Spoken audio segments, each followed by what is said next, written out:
नमस्कार। दोपहर समाचार में आपका स्वागत है।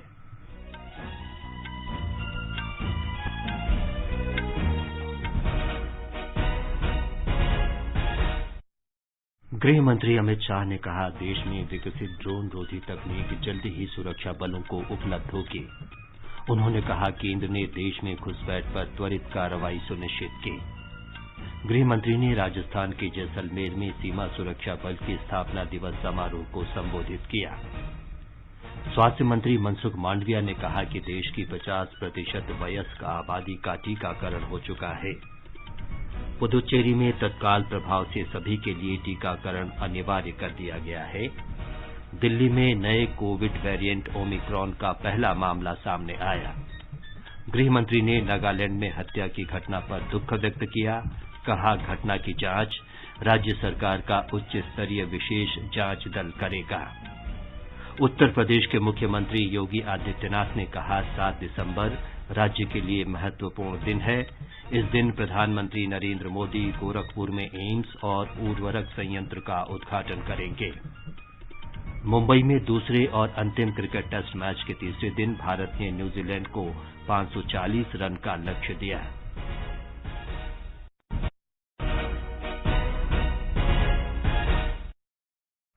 दोपहर समाचार में मनोज के साथ मैं विमलेंदु पांडे। देश कोविड टीकाकरण अभियान के अंतर्गत 150 करोड़ टीके लगाने की दिशा में निरंतर आगे बढ़ रहा है। कोरोना वायरस का नया वेरिएंट मिलने से चिंताएं बढ़ी हैं।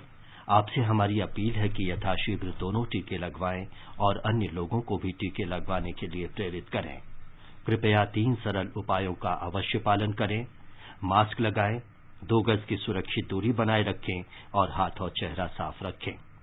कोविड से संबंधित किसी भी जानकारी और मार्गदर्शन के लिए राष्ट्रीय हेल्पलाइन नंबर 011-2397-8046 और 1075 पर संपर्क करें। अब समाचार विस्तार से। गृह मंत्री अमित शाह ने कहा है कि भारत ड्रोन रोधी प्रौद्योगिकी विकसित कर रहा है। उन्होंने बीएसएफ को आश्वासन दिया कि देश की क्षेत्रीय सीमाओं की रक्षा के लिए आधुनिक प्रौद्योगिकी उपलब्ध कराई जाएगी। गृह मंत्री आज राजस्थान के जैसलमेर में शहीद पूनम सिंह स्टेडियम में आयोजित 57वें बीएसएफ स्थापना दिवस समारोह को संबोधित कर रहे थे। 100 साल के बाद हम कहां खड़े होंगे, हर दृष्टि से, हर क्षेत्र से और अलग अलग डायमेंशन और परिमाणों से हम कहां खड़े होंगे, उसका लक्ष्य तय करने का ये वर्ष है। गृह विभाग और सीमा सुरक्षा बल ने भी आजादी की शताब्दी जब मनाई जाएगी, तब सीमा सुरक्षा बल हर क्षेत्र के अंदर, चाहे वो ट्रेनिंग हो, तकनीकीकरण करना हो, जवानों की चुस्तता को संभाल कर रखना हो और अलग अलग प्रकार से जो सीमा को सुरक्षित करने के नए तौर तरीके अपनाने हैं, हर दृष्टि से अपने लक्ष्य उन्होंने तय करने चाहिए। श्री शाह ने कहा कि देश की सुरक्षित सीमा से ही विकास संभव है।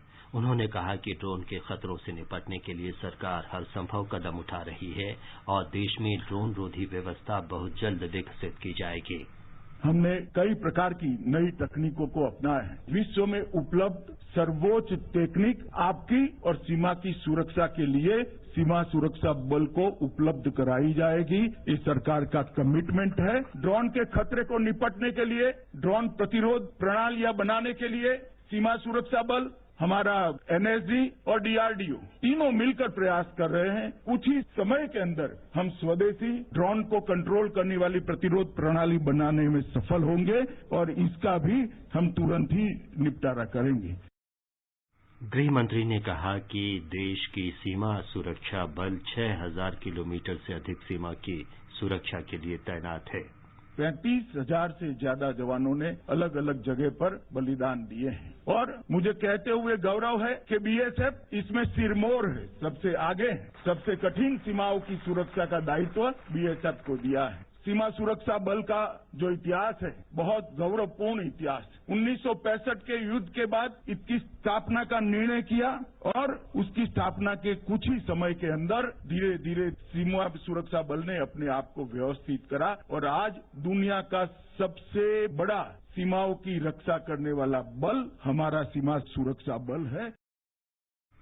श्री शाह ने कहा कि कोविड महामारी के दौरान बीएसएफ और पुलिस का मानवीय चेहरा सामने आया। गृहमंत्री ने जवानों के हौसले और वीरता की भी सराहना की।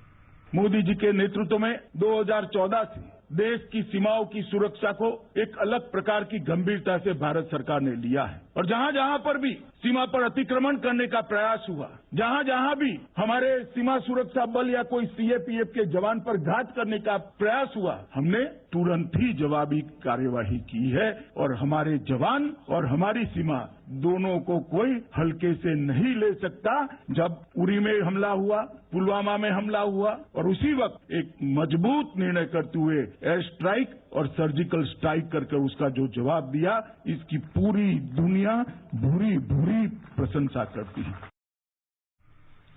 आज दोपहर बाद श्री शाह प्रदेश भाजपा कार्य समिति की बैठक को संबोधित करेंगे और जनप्रतिनिधियों से भी मुलाकात करेंगे। प्रधानमंत्री नरेंद्र मोदी ने कहा है कि उत्तराखंड केवल आस्था का केंद्र ही नहीं बल्कि कड़ी मेहनत और दृढ़ निश्चय का प्रतीक भी है। प्रधानमंत्री ने कल देहरादून में 7 परियोजनाओं का उद्घाटन किया और लगभग 18,000 करोड़ रुपए की 11 अन्य परियोजनाओं की आधारशिला रखी।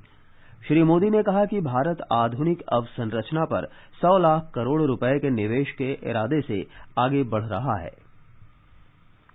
विदेश मंत्री डॉक्टर सुब्रमण्यम जयशंकर ने विश्व में नौवहन और विमानन क्षेत्र को सुगम और स्वतंत्र बनाने पर बल दिया है। उन्होंने कहा कि निर्बाध व्यापार के लिए स्वतंत्र परिवहन व्यवस्था आवश्यक है।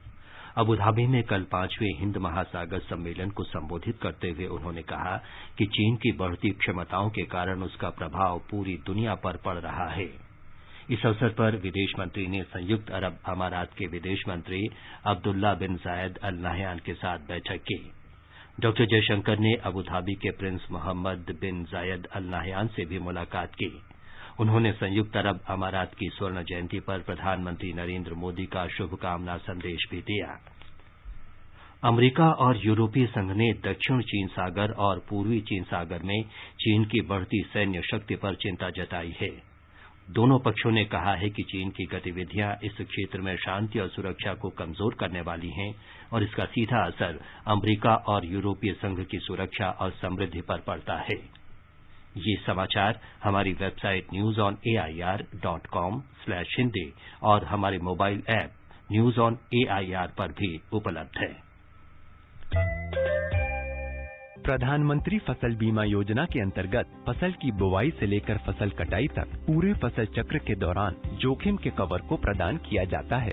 स्थानीय आपदा या फसल कटाई के बाद नुकसान की स्थिति में बीमित किसानों द्वारा 72 घंटे के भीतर इसकी सूचना बीमा कंपनी, क्रॉप इंश्योरेंस ऐप, संबंधित बैंक या फिर राज्य सरकार के अधिकारियों या बीमा कंपनी के टोल फ्री नंबर पर देना आवश्यक है। ऐसी फसलें जिन्हें फसल कटाई के उपरांत खेत में सुखाने के लिए बंडल बनाकर रखने की आवश्यकता होती है एवं उस स्थिति में यदि प्राकृतिक आपदा से कोई नुकसान होता है तो फसल कटाई से 14 दिन की अवधि तक बीमा कवर उपलब्ध रहता है और होने वाले नुकसान का आकलन व्यक्तिगत भूखंड खेत के आधार पर किया जाता है।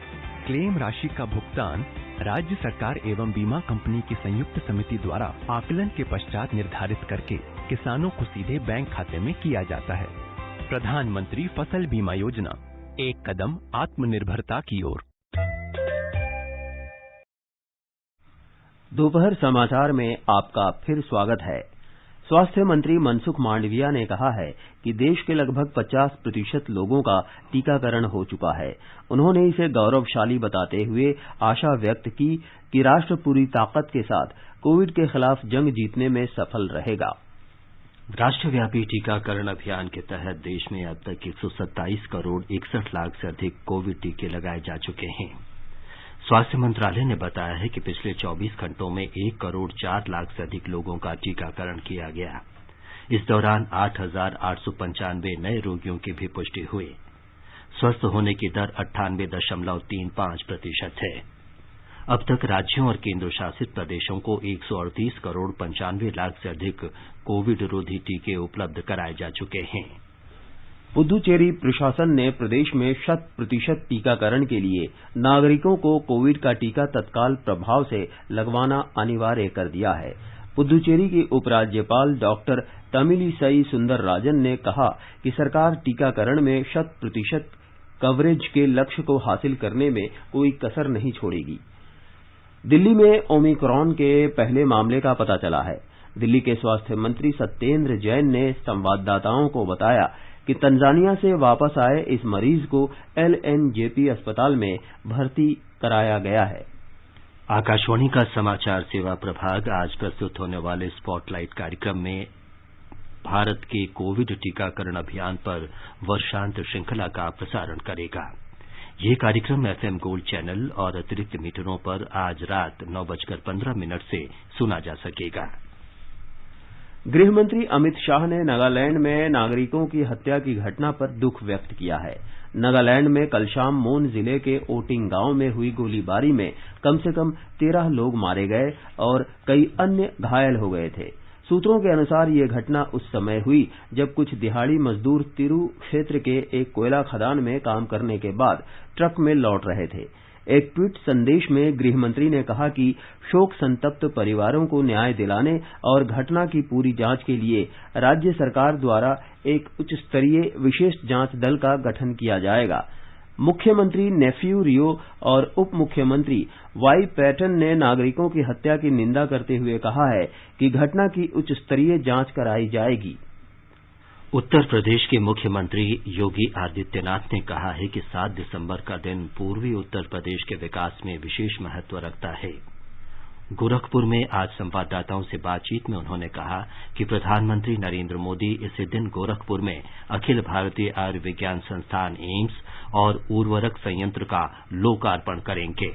प्रधानमंत्री मोदी जी ने 2016 में गोरखपुर के खाद कारखाने का शिलान्यास किया और एक समय सीमा के अंदर यह खाद कारखाना बनकर के तैयार है। 7 दिसंबर को प्रधानमंत्री मोदी जी के करकमलों से एक भव्य समारोह में हिंदुस्तान उर्वरक के नाम पर यह नया खाद कारखाना बनकर के तैयार है। यह राष्ट्र को समर्पित होगा और 2016 में ही प्रधानमंत्री मोदी जी ने पूर्वी उत्तर प्रदेश को एक एम्स दिया। एम्स भी बनकर के तैयार है। विश्व स्तरीय विशेषज्ञ स्वास्थ्य सुविधा का एक महत्वपूर्ण केंद्र, देश और दुनिया में स्वास्थ्य सुविधा की अपनी जिसकी ब्रांड है, उस एम्स का उद्घाटन भी प्रधानमंत्री मोदी जी के द्वारा ही 7 दिसंबर को होगा।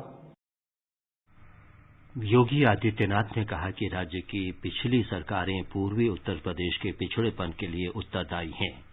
उन्होंने कहा कि उर्वरक संयंत्र से रोजगार के अवसर भी पैदा होंगे।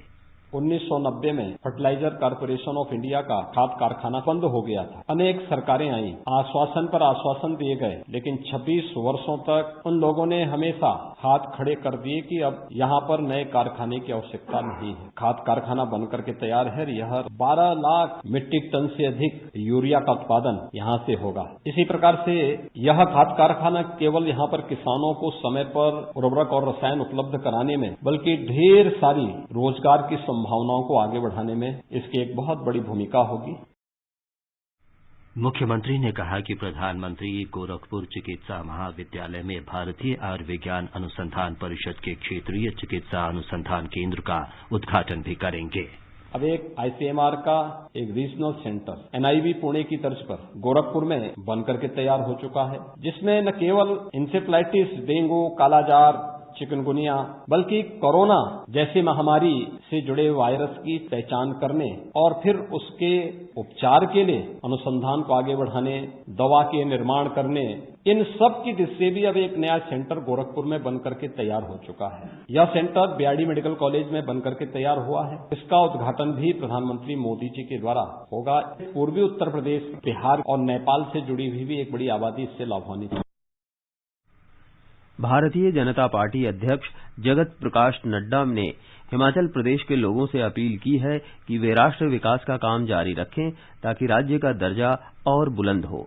नई दिल्ली में स्वर्णिम हिमाचल महोत्सव को संबोधित करते हुए श्री नड्डा ने कहा कि प्रधानमंत्री ग्रामीण सड़क योजना के अंतर्गत राज्य के गांवों को जोड़ा गया है ताकि लोगों के आवागमन में कोई परेशानी न हो। इस अवसर पर सूचना और प्रसारण मंत्री अनुराग सिंह ठाकुर ने कहा कि प्रधानमंत्री नरेंद्र मोदी ने राज्य में विभिन्न परियोजनाओं को मंजूरी देकर प्रदेश के विकास में कोई कसर नहीं छोड़ी है। हिमाचल प्रदेश के मुख्यमंत्री जयराम ठाकुर ने भी सभा को संबोधित किया। मध्य प्रदेश में राज्य चुनाव आयोग ने पंचायत चुनाव के कार्यक्रमों की घोषणा कर दी है। राज्य के चुनाव आयुक्त बसंत प्रताप सिंह ने बताया कि 3 चरणों के इस चुनाव में अगले वर्ष 6 और 28 जनवरी तथा 16 फरवरी को वोट डाले जाएंगे। सूचना और प्रसारण राज्य मंत्री डॉक्टर एल मुरुगन आज एक दिन के दौरे पर तिरुवनंतपुरम पहुंचे। वे आज शाम श्री लघु फिल्म महोत्सव के पुरस्कार समारोह में मुख्य अतिथि होंगे। ये महोत्सव महिला सुरक्षा के विषय पर आधारित है। मलयालम फिल्म उद्योग की जानी मानी हस्तियां समारोह में शामिल होंगी। प्रधानमंत्री नरेंद्र मोदी ने अहमदाबाद के संस्कार धाम के स्कूली विद्यार्थियों के साथ बातचीत के लिए टोक्यो ओलंपिक स्वर्ण पदक विजेता नीरज चोपड़ा की सराहना की है। नीरज चोपड़ा के ट्वीट के जवाब में प्रधानमंत्री ने कहा कि उनका छात्रों के बीच जाना और खेलकूद तथा फिटनेस के लिए प्रेरित करना सराहनीय कदम है। श्री मोदी ने कहा कि इस तरह के प्रयास से खेल और योग के प्रति लोगों में रुचि बढ़ती है।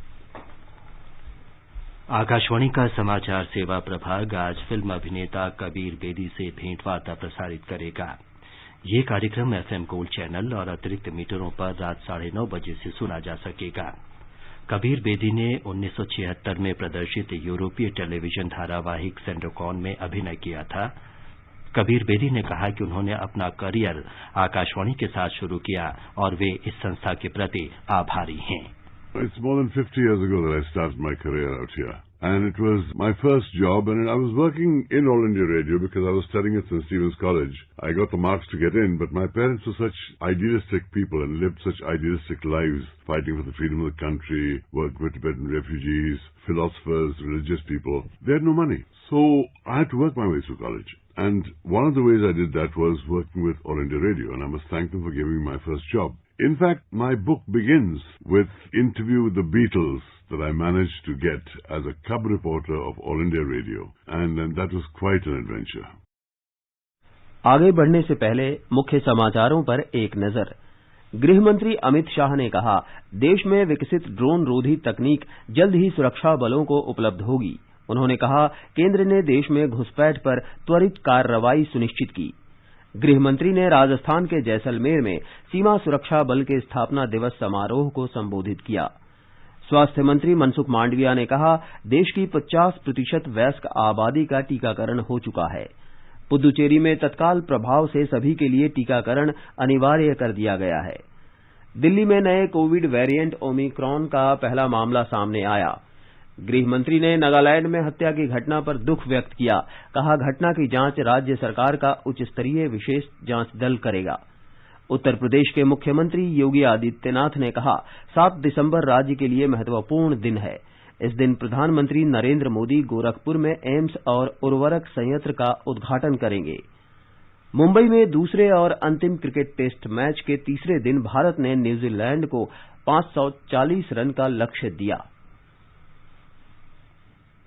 ये समाचार आकाशवाणी से प्रसारित किए जा रहे हैं।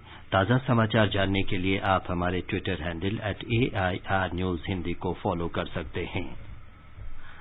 आजादी का अमृत महोत्सव के लिए सभी उपभोक्ताओं को शुभकामनाएं। हॉलमार्क सोने की शुद्धता सुनिश्चित करता है। हमेशा हॉलमार्क वाले सोने के आभूषण खरीदें। उपभोक्ता संबंधित किसी भी शिकायत के लिए कृपया राष्ट्रीय उपभोक्ता हेल्पलाइन के टोल फ्री नंबर 14404 पर संपर्क करें। उपभोक्ता मामले विभाग, भारत सरकार द्वारा जनहित में जारी। जागो ग्राहक जागो।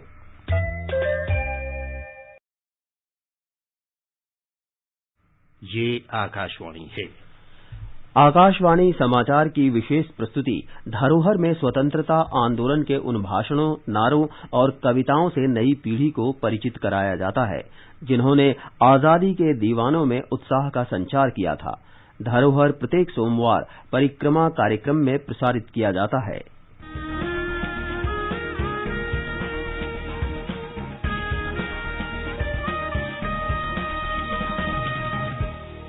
आजादी के आंदोलन के खजाने में ऐसे ढेरों शब्द जिन्होंने बदल दिए इतिहास। तारीख बदलने वाले लफ्जों पर आकाशवाणी समाचार ला रहा है विशेष कार्यक्रम धरोहर, हर सोमवार।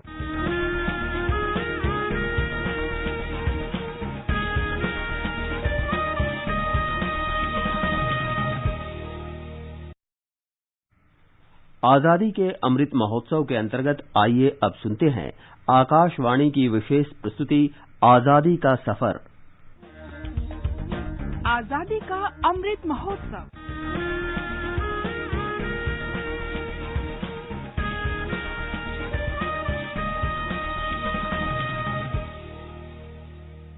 आजादी का सफर आकाशवाणी के संग एक राष्ट्र का जन्म। भारत का शानदार स्वाधीनता संघर्ष आधुनिक विश्व के महानतम संघर्षों में से एक है। आकाशवाणी आपके लिए रोजाना ला रही है इस शानदार संघर्ष की झलक। अंधकार से कंपित धरनी झलक उठी कौन आया। आज की कड़ी में हम श्रद्धांजलि दे रहे हैं दार्शनिक, कवि और राष्ट्रवादी श्री औरोबिंदो घोष को, जिनका निधन 5 दिसंबर 1950 को हुआ था। घोष संभवतः पहले भारतीय राजनेता थे जिन्होंने अपने अखबार वंदे मातरम में देश के लिए पूर्ण स्वराज के विचार को खुलकर प्रकट किया था। बाद में वे आध्यात्मिक सुधारक बन गए और मानवीय प्रगति तथा आध्यात्मिक उत्कर्ष के बारे में अपने विचार रखे। ध्यान धनक से तू बांधा लोक लोक मिलाया। औरोबिंदो घोष का जन्म 15 अगस्त 1972 को कलकत्ता में हुआ था। इंडियन सिविल सर्विस की तैयारी के लिए घोष इंग्लैंड के किंग्स कॉलेज चले गए। यूरोप में वे इटली और आयरलैंड के राष्ट्रवादियों के विचारों से प्रेरित हुए। उन्होंने भारतीय विद्यार्थियों के संगठन कैम्ब्रिज मजलिस में भी हिस्सा लिया। भारत वापस आने के बाद घोष ने बड़ौदा रियासत में सिविल सेवा के अनेक कार्य किए। वे इंडियन नेशनल कांग्रेस की राष्ट्रवादी राजनीति में शामिल हो गए और अनुशीलन समिति के साथ बंगाल में क्रांतिकारी आंदोलन का हिस्सा बन गए। उन्हें अलीपुर षड्यंत्र के लिए राजद्रोह के आरोप का सामना करना पड़ा और वे गिरफ्तार कर लिए गए। हालांकि उन्हें कभी दोषी नहीं ठहराया जा सका। प्रसिद्ध स्वतंत्रता सेनानी चित्तरंजन दास ने 1909 में अलीपुर बम केस में इन शब्दों के साथ औरोबिंदो घोष का बचाव किया। इस विवाद के खत्म होने के लंबे समय के बाद भी, इस उथल पुथल के बाद भी, इस विरोध के शांत होने के लंबे समय के बाद भी, उनके निधन और इस दुनिया से विदा होने के लंबे समय बाद तक उन्हें देशभक्त कवि, राष्ट्रवाद के मसीहा और मानवता प्रेमी के रूप में देखा जाएगा। उनके निधन के लंबे समय बाद भी उनके शब्द गूंजते रहेंगे और न केवल भारत बल्कि सुदूर महासागरों और पूरी धरती पर पुनः पुनः गूंजते रहेंगे। कारावास में औरोबिंदो को रहस्यवाद और आध्यात्म की अनुभूति हुई। उत्तरपाड़ा में श्री औरोबिंदो ने पहली बार सार्वजनिक रूप से योग और आध्यात्मिक अनुभव की बात की। उत्तरपाड़ा में उनके संबोधन के कुछ अंश। औरोबिंदो बाद में पौंडीचेरी चले गए और राजनीति छोड़कर आध्यात्मिक गतिविधियों में लग गए। उन्होंने शेष जीवन समग्र योग के विकास के लिए समर्पित कर दिया। युक्त हुई दैन्य घटाएं।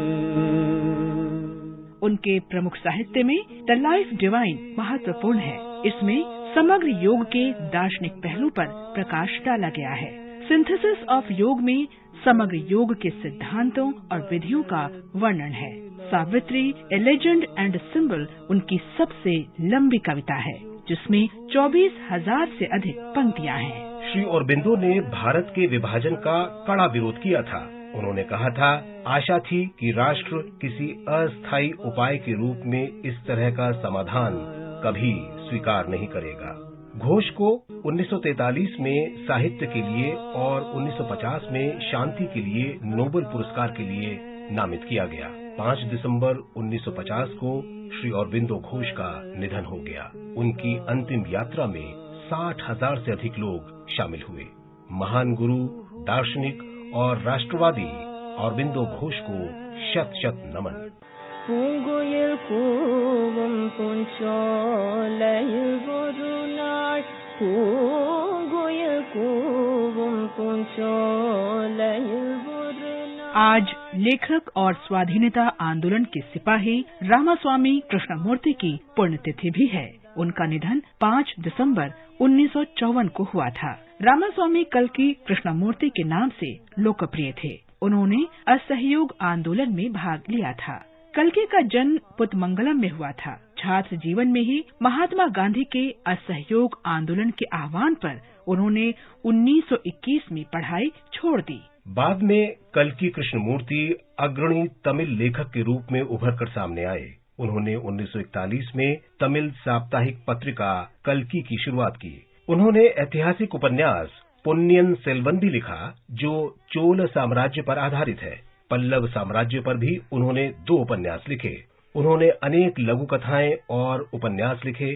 संपादकीय और राजनीतिक लेखों के अलावा उन्होंने सैकड़ों फिल्म और संगीत समीक्षाएं भी लिखी। 55 वर्ष की आयु में 5 दिसंबर 1954 को चेन्नई में रामास्वामी कृष्णमूर्ति का निधन हो गया। इस महान भारतीय देशभक्त को शत शत नमन।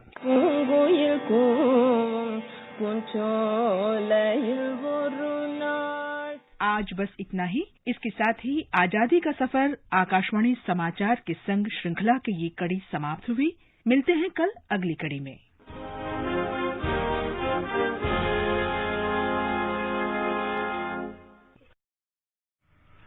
आकाशवाणी समाचार सुनते रहें और आजादी के अमृत महोत्सव में हमारे साथ शामिल रहें।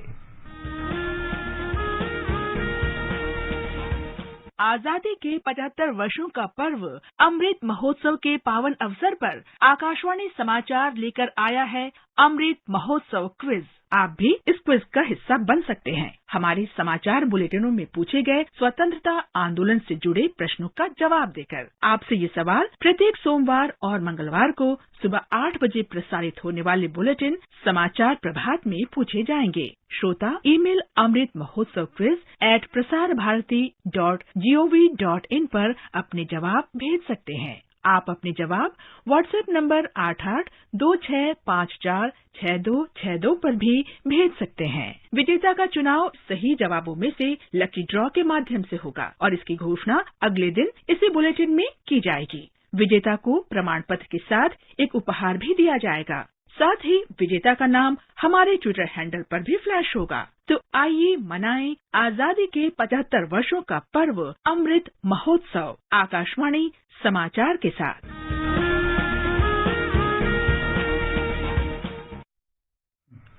भारत ने मुंबई क्रिकेट टेस्ट में न्यूजीलैंड के सामने जीत के लिए 540 रन का लक्ष्य रखा है। भारत ने आज 7 विकेट पर 267 रन पर अपनी दूसरी पारी घोषित कर दी। ताजा समाचार मिलने तक न्यूजीलैंड 1 विकेट पर 22 रन बना लिए थे। अब एक नजर आज के मौसम पूर्वानुमान पर। राजधानी दिल्ली, मुंबई, कोलकाता और चेन्नई में बादल छाए रहेंगे। दिल्ली में शाम तक वर्षा होने की संभावना है। श्रीनगर और गिलगित में वर्षा और बर्फबारी की संभावना है। जम्मू, लेह और मुजफ्फराबाद में बादल छाए रहेंगे और वर्षा की संभावना है। अंत में मुख्य समाचार एक बार फिर। गृह मंत्री अमित शाह ने कहा, देश में विकसित ड्रोन रोधी तकनीक जल्दी ही सुरक्षा बलों को उपलब्ध होगी। उन्होंने कहा, केंद्र ने देश में घुसपैठ पर त्वरित कार्रवाई सुनिश्चित की। गृह मंत्री ने राजस्थान के जैसलमेर में सीमा सुरक्षा बल के स्थापना दिवस समारोह को संबोधित किया। स्वास्थ्य मंत्री मनसुख मांडविया ने कहा कि देश की 50% वयस्क आबादी का टीकाकरण हो चुका है। पुदुचेरी में तत्काल प्रभाव से सभी के लिए टीकाकरण अनिवार्य कर दिया गया है। दिल्ली में नए कोविड वेरिएंट ओमिक्रॉन का पहला मामला सामने आया। गृह मंत्री ने नागालैंड में हत्या की घटना पर दुख व्यक्त किया। कहा, घटना की जांच राज्य सरकार का उच्च स्तरीय विशेष जांच दल करेगा। उत्तर प्रदेश के मुख्यमंत्री योगी आदित्यनाथ ने कहा, 7 दिसंबर राज्य के लिए महत्वपूर्ण दिन है। इस दिन प्रधानमंत्री नरेंद्र मोदी गोरखपुर में एम्स और उर्वरक संयंत्र का उद्घाटन करेंगे। और मुंबई में दूसरे और अंतिम क्रिकेट टेस्ट मैच के तीसरे दिन भारत ने न्यूजीलैंड को 540 रन का लक्ष्य दिया है। इसके साथ ही दोपहर समाचार का ये अंक समाप्त हुआ। नमस्कार।